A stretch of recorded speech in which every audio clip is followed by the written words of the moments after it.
The Justin Robert Young Daily Program, brought to you as always by the folks who pay us at payjurydaily.com.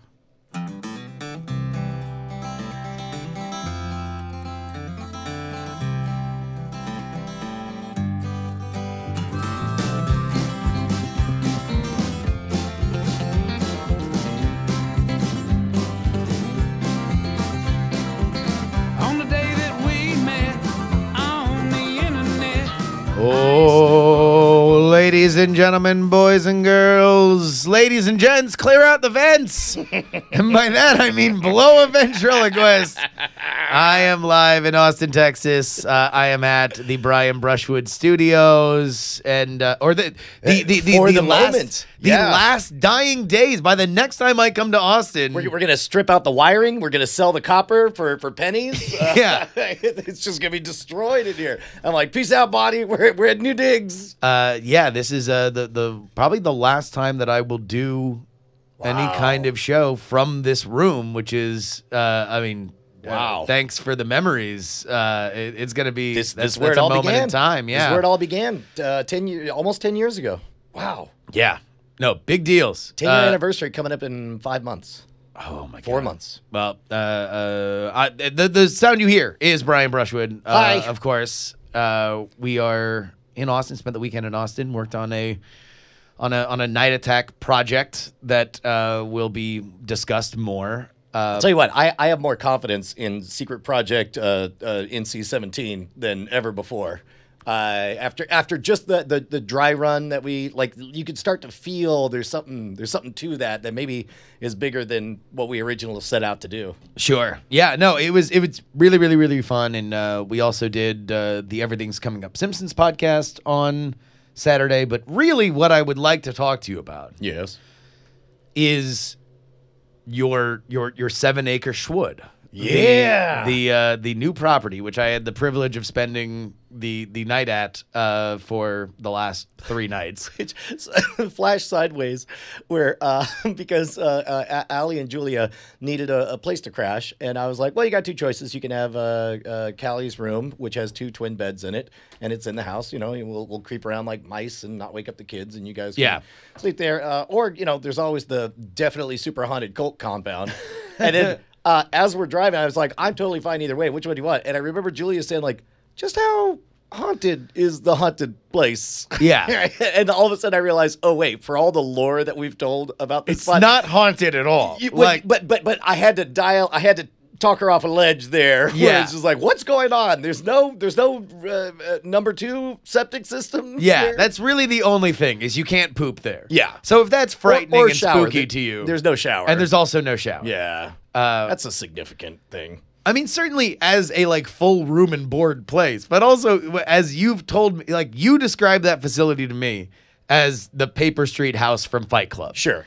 For which it is far closer to a barren IKEA showroom than it is to the Paper Street house in. It is basically correct. It is visually, it's got those destroyed like a Tasmanian devil tore everything apart. But it's more like every home renovation show on HGTV halfway through at the 15-minute mark of a 30-minute episode. Right, that's the house. This is the part right before the Liberty Bell insurance ads come on, and somebody's just like, I think I bit off more than I can chew.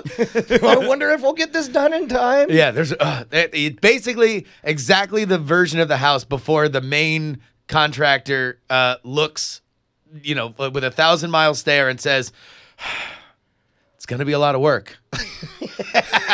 To be honest, I'm beginning to question whether or not we made the right decision. Yeah, commercial, right? And that's what it's at now. But it's awesome and so full of promise. Such a gigantic, unformed a pile of clay. And it matters that it's off on neutral territory. It really changes what we can do, where it's not a matter of, where is everybody with the parents and the kids and the schedules and coming to the neighborhood and you're like, oh, I'm in someone's neighborhood. That was actually the first thing that I did not know, because Allie Gertz, who and Julia do the Simpsons podcast, hit me up and was like, hey, by the way, do you know a place to stay? And I'm like, well, I'm staying at the compound.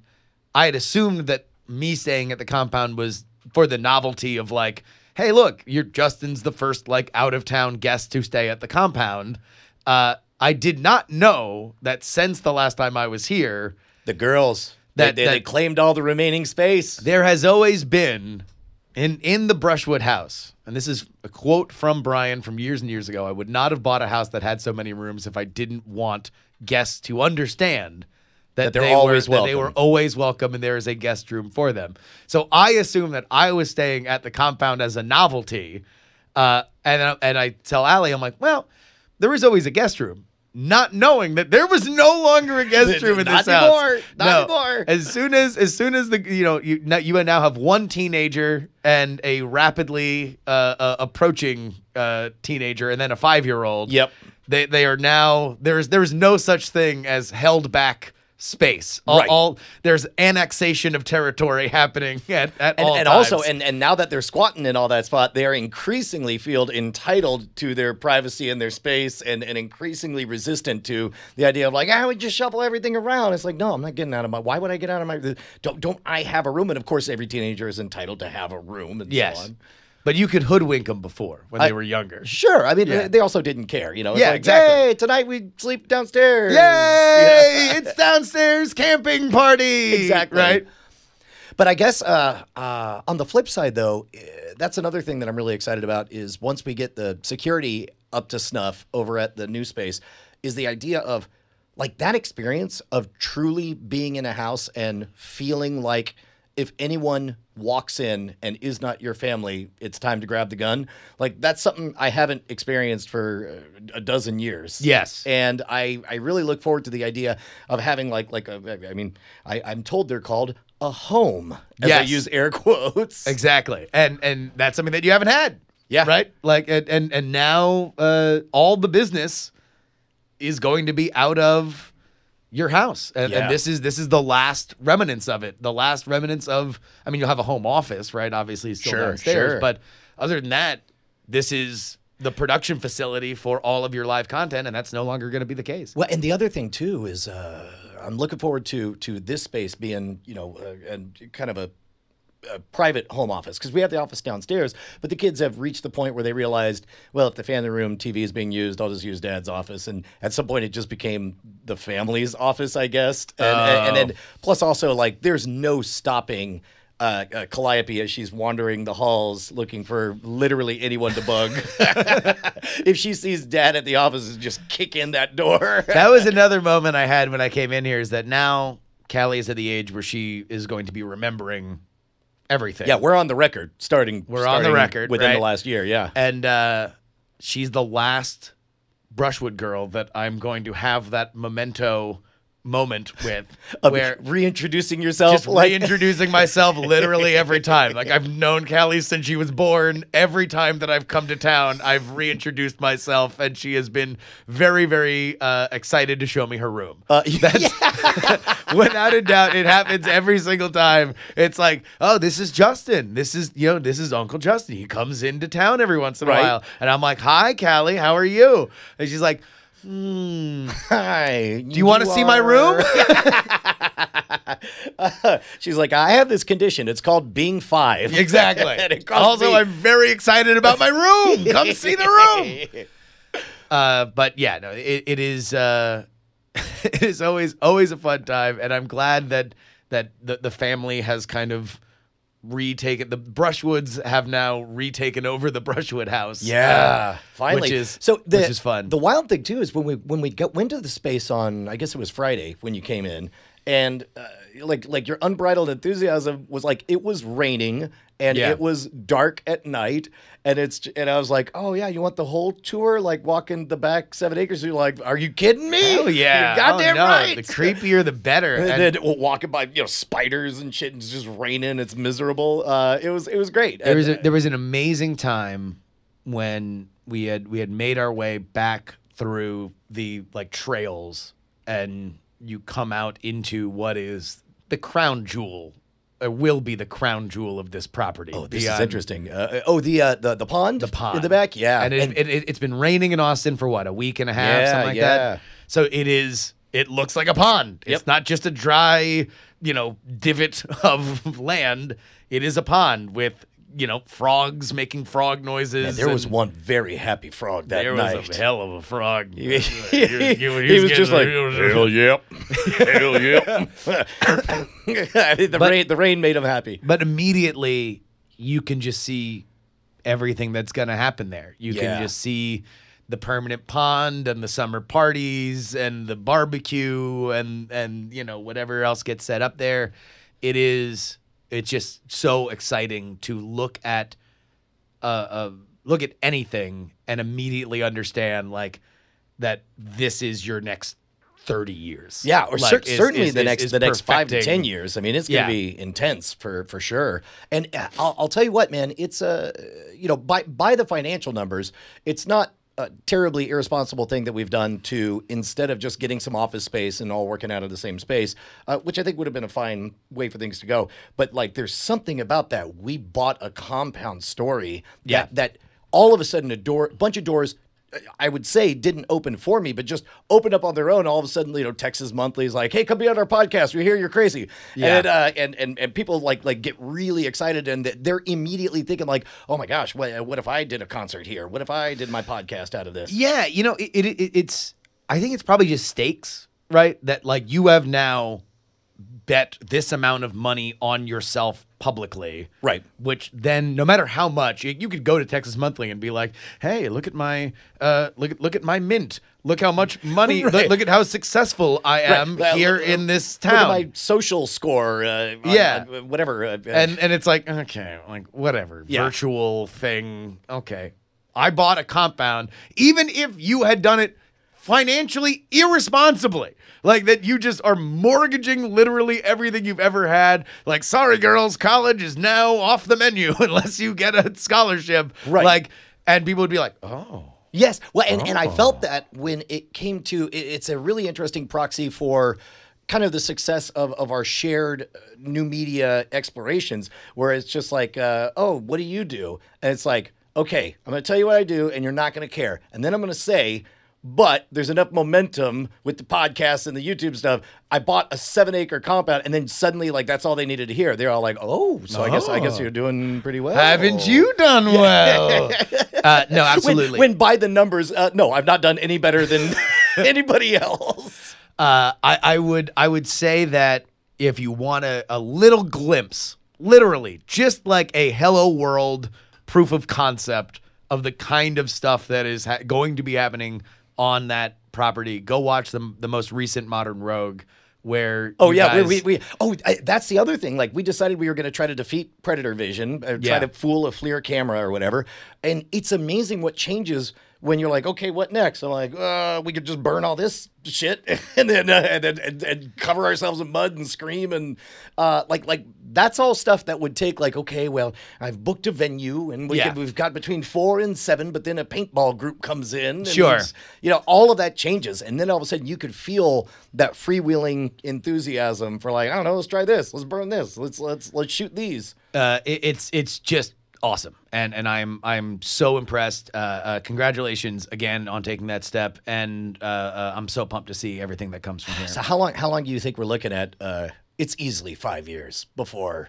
I think it'll never be done, but like, I think we're looking at 5 years before somebody shows up and says, "This is really impressive."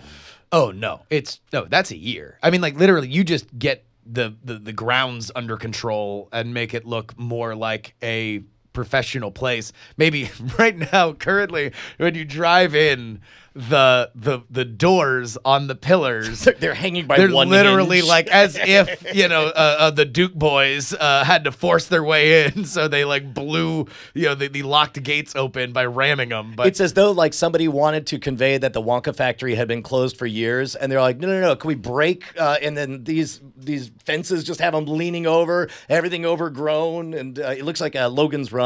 Yeah, when he goes out to Washington D.C. 100%. But I think as soon as you get some of that stuff cleaned up and you figure out what you're doing, like no matter what, it's going to be an impressive production house within 3 months, 4 months. Agreed to that. Yeah. In fact, we're hoping to soundproof that main room.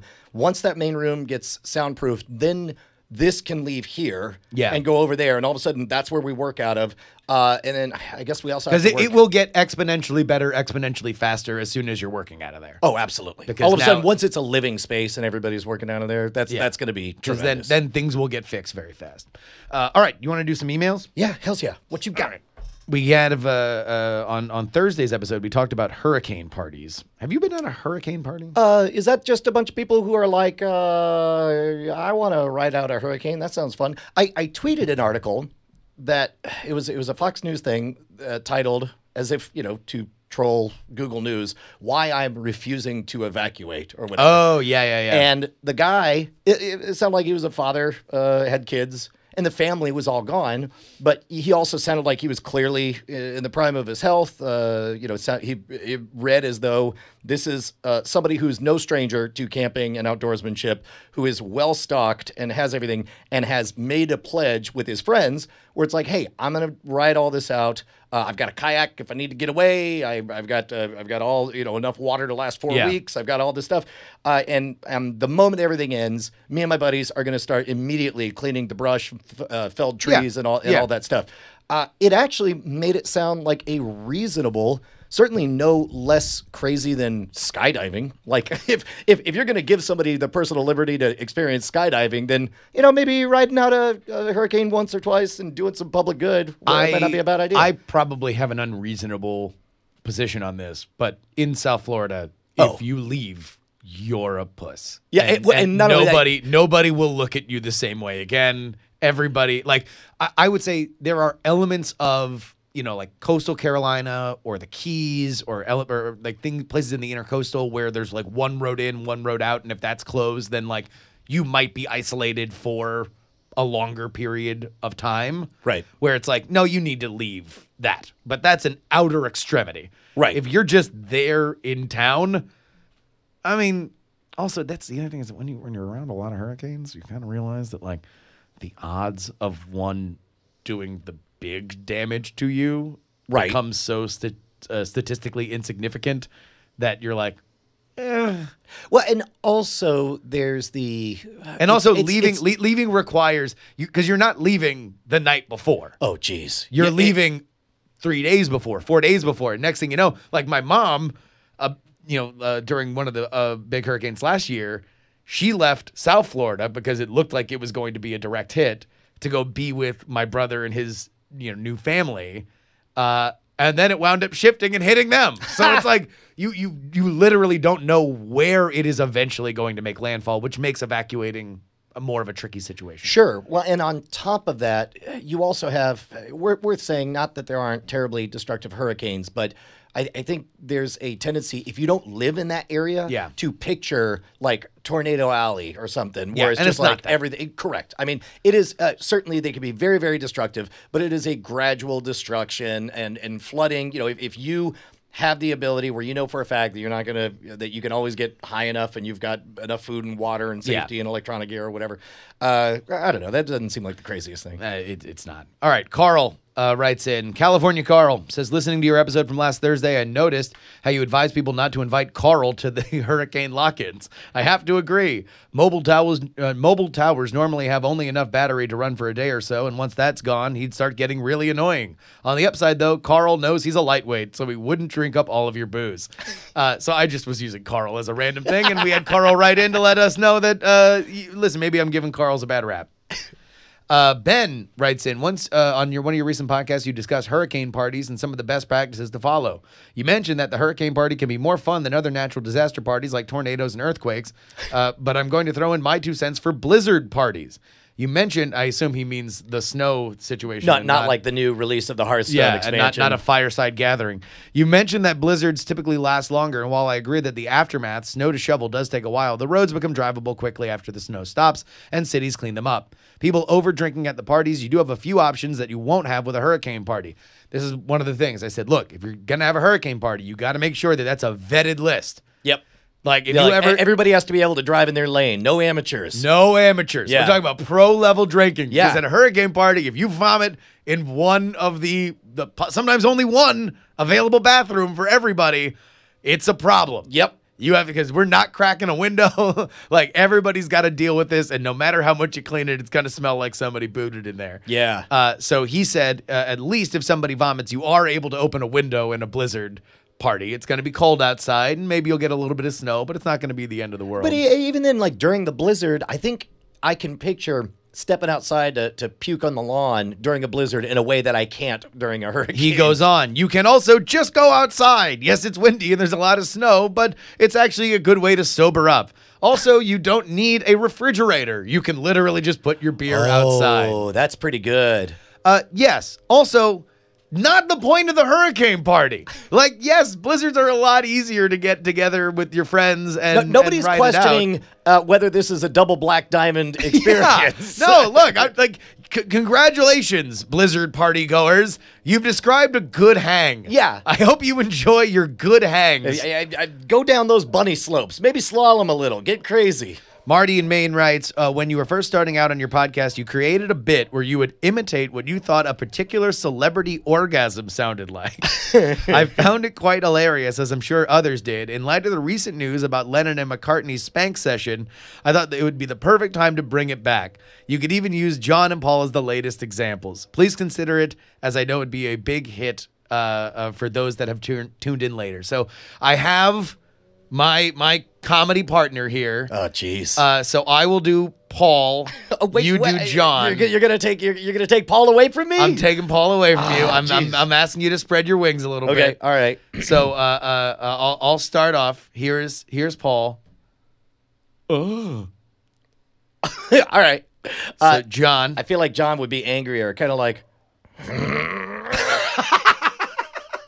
So he'd be muscling it out. Yeah, like he's taking a giant deuce, and he's just like get that pain out of me. but he's got to work harder because it's coming out the front. Yeah, yes, exactly. Oh my God, that is awesome. But of course, everybody, you can write on into this show, jurydaily@gmail.com. We would like to thank our producers. The Jen, PD Rave, Non-Specific, Rock and Roll Martian, Joe Acosta, Will, John H. Meyer, James, Bill, and Dustin. Twitter, Instagram, Snapchat, @Justin R. Young. Of course, my guest today, Brian Brushwood, @Schwood everywhere, right? Yeah, Anything else? There is no C in Schwood. That's all you got to know. Yeah, that's it. Join the hashtag join the conversation at diamondclub.reddit.com. Ladies and gentlemen, this is your boy, Justin Robert Young. Until tomorrow, please follow my advice. And please, don't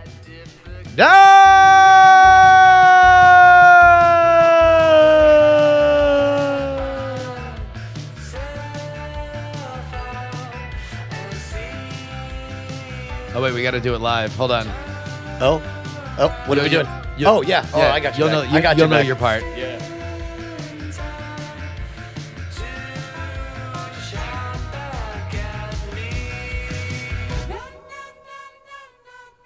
Diamond Club hopes you have enjoyed this program.